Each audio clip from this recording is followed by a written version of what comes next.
As we already know, Honkai Star Rail version 3.2 will be released next month. And of course, I already made a video about the preview of the upcoming update some time ago.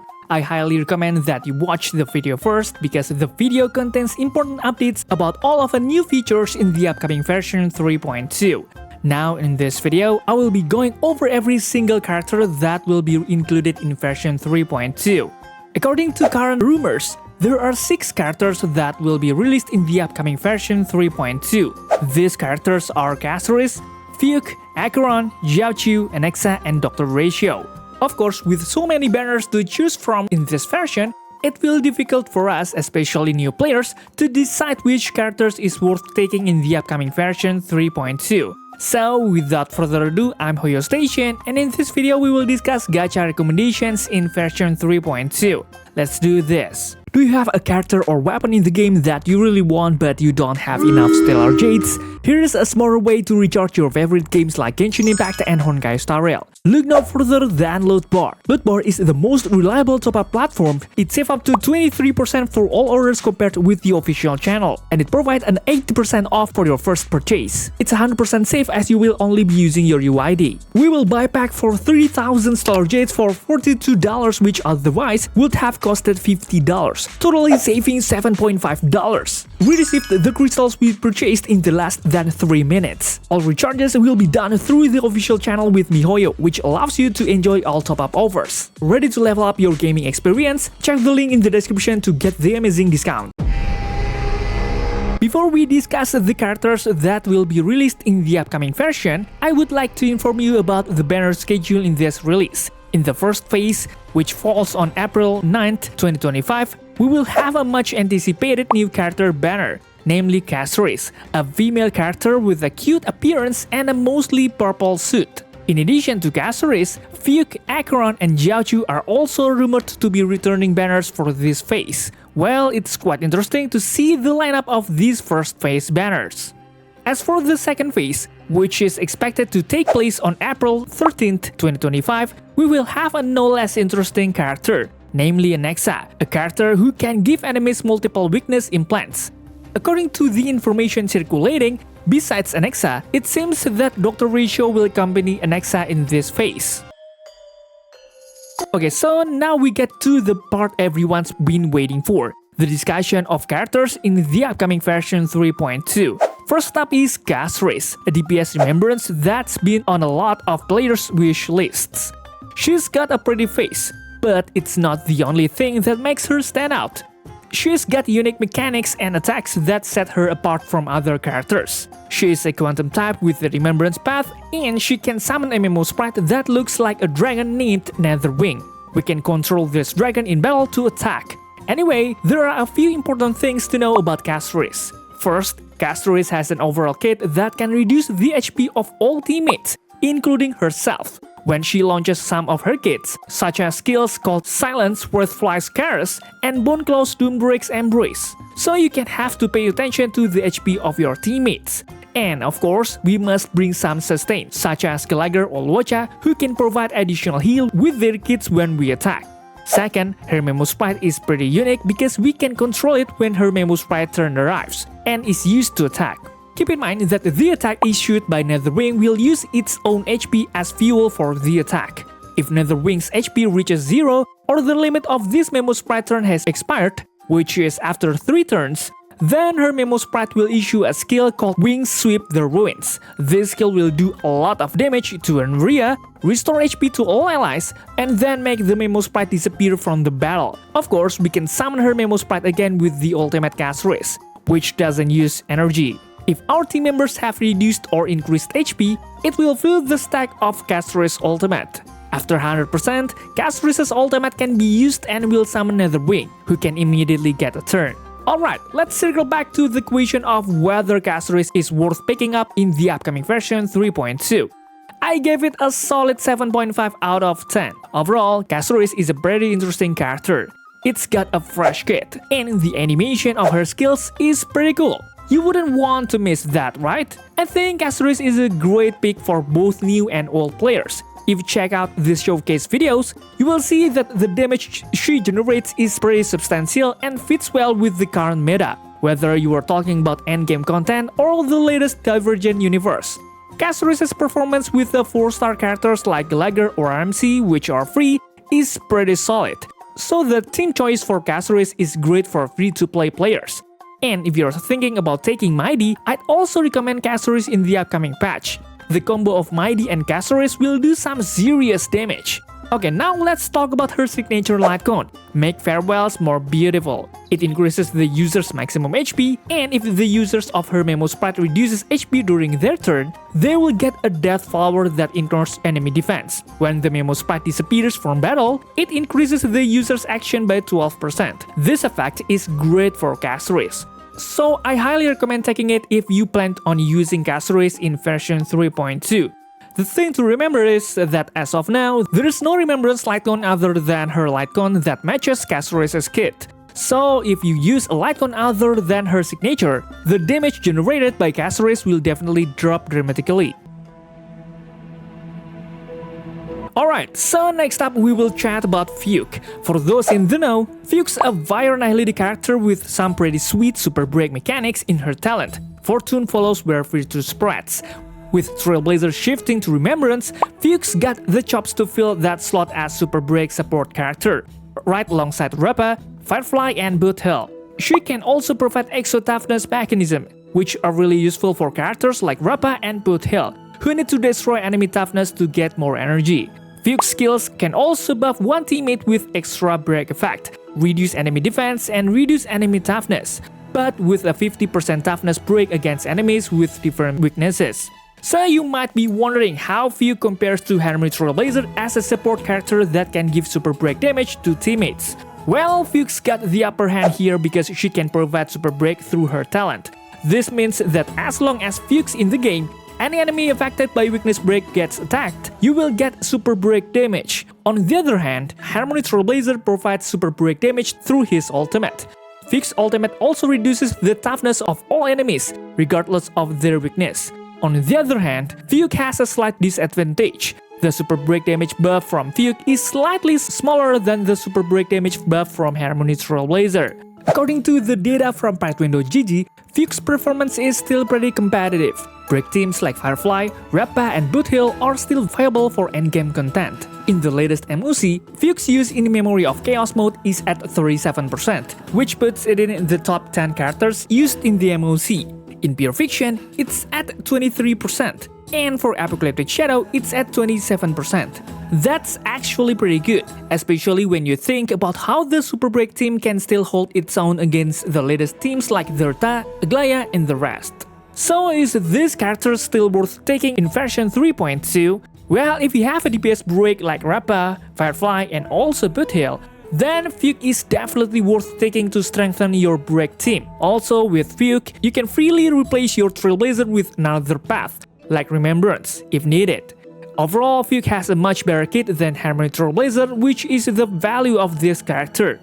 Fugue's own signature Litecoin, Long Road Leads Home, provides break effect and break damage to enemies affected by weakness broken. The effect of this Litecoin is quite good, but it's not mandatory since you can still use Resolution Shines as Pearls of Sweat, which provides defense reduction to the enemy. Since the attack from Fugue is area, this Litecoin's effect is also better.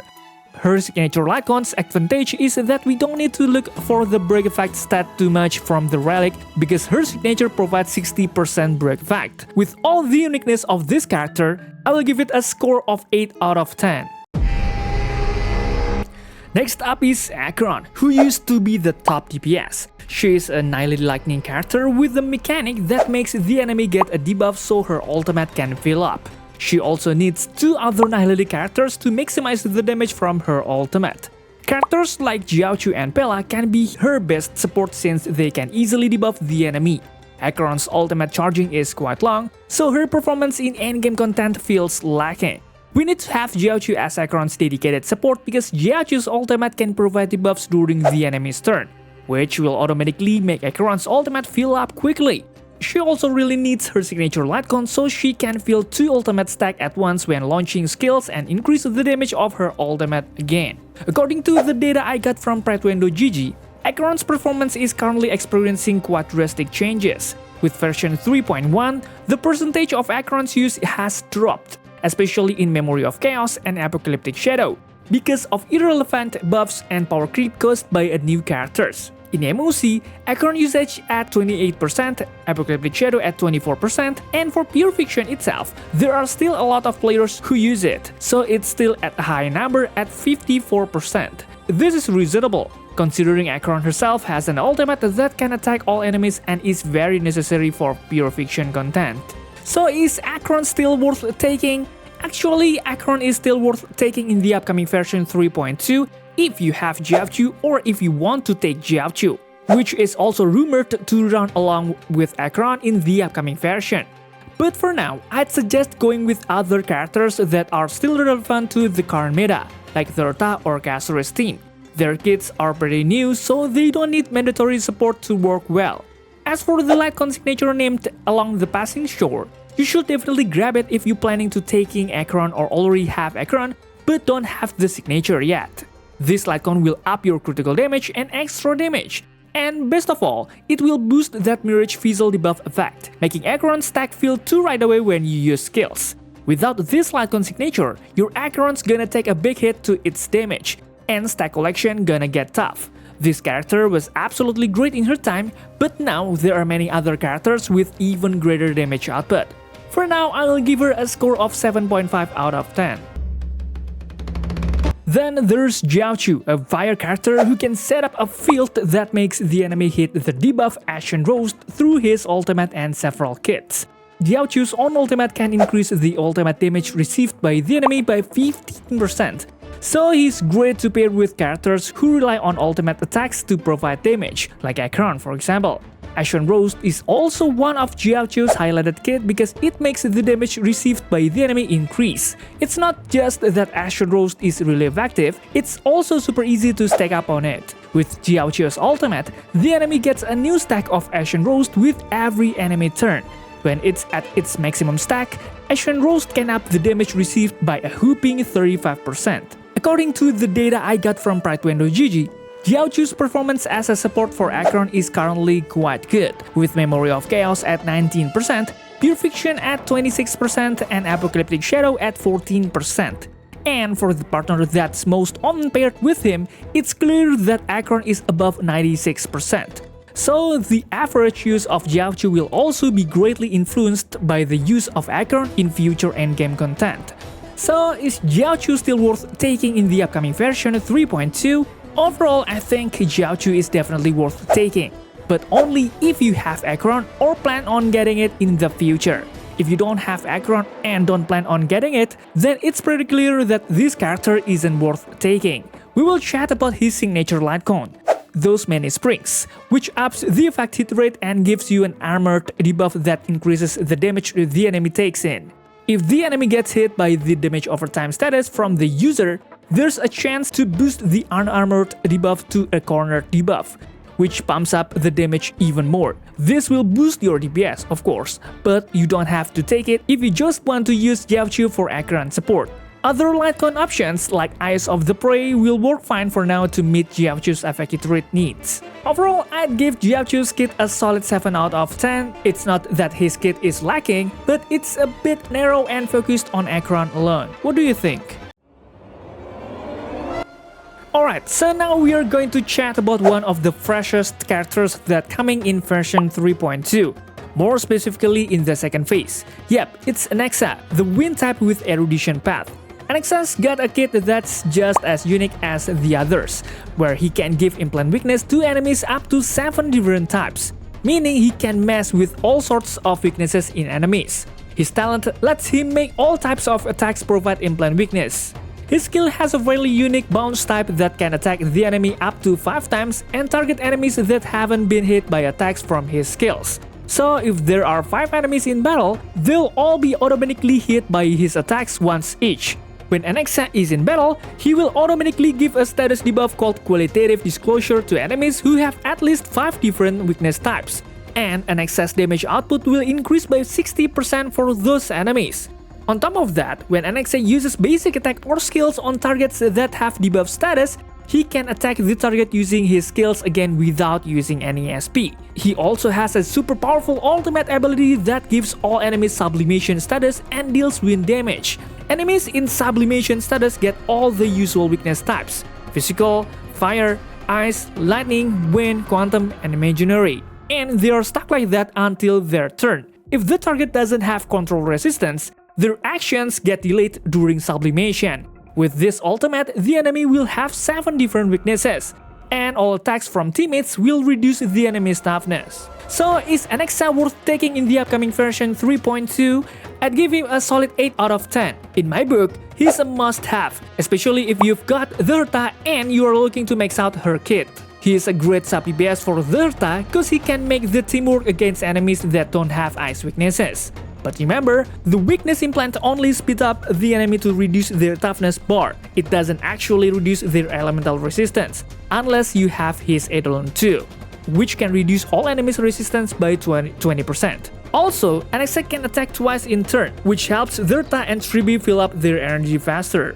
If you don't have Herta, Anaxa's value is a bit lower, but he can still be used with other characters, like Herta, Urgenti, Himeko, and so on. You can definitely use this character as a hypercarry unit because he has a trace that can increase critical damage by up to 140% if there's only one erudition unit on the team. Then for the signature Lightcon named Life Should Be Cast to Flames, you can increase critical rate, energy every turn, and reduce enemy defense based on debuffs from users. This goes well with Anaxa, who provides weakness implants, but it's not required. Later in version 3.2, you will get a 4-star erudition Lightcon called the Great Cosmic Enterprise, which will become the free-to-play Lightcon for Anaxa. This Lightcon can boost user damage for each type of weakness the enemy has.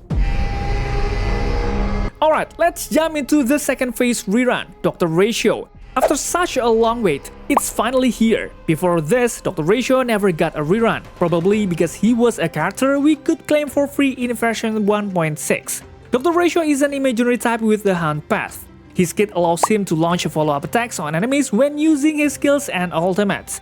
But the chance of a follow-up attack happening depends on the debuff the enemy has. In the current meta, Dr. Ratio might have a hard time competing with other characters, since his damage per second isn't as high as the latest characters. According to data from PrideWindow.gg, Dr. Ratio's use in endgame content is currently low, whether it's in Memory of Chaos, Pure Fiction, or Apocalyptic Shadow, with usage less than 2% and as low as 0.3% in Pure Fiction and Apocalyptic Shadow. But with this info, Dr. Ratio can really compete with DPS in the current meta.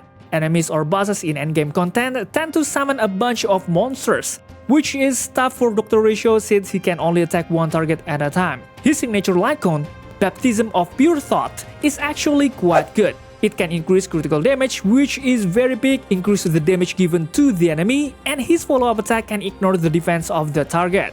Several existing characters can use this Lightcon, like Feisha for example, who can maximize its use. But since there are other free Lightcon options like cruising in the Stellar Sea, this one isn't strictly necessary.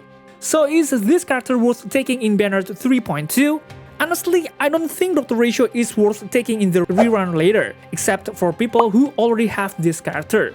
Dr. Ratio's performance can compete with other meta characters, as shown by his use in several endgame modes that keep getting worse. I'll give this character a score of 6 out of 10.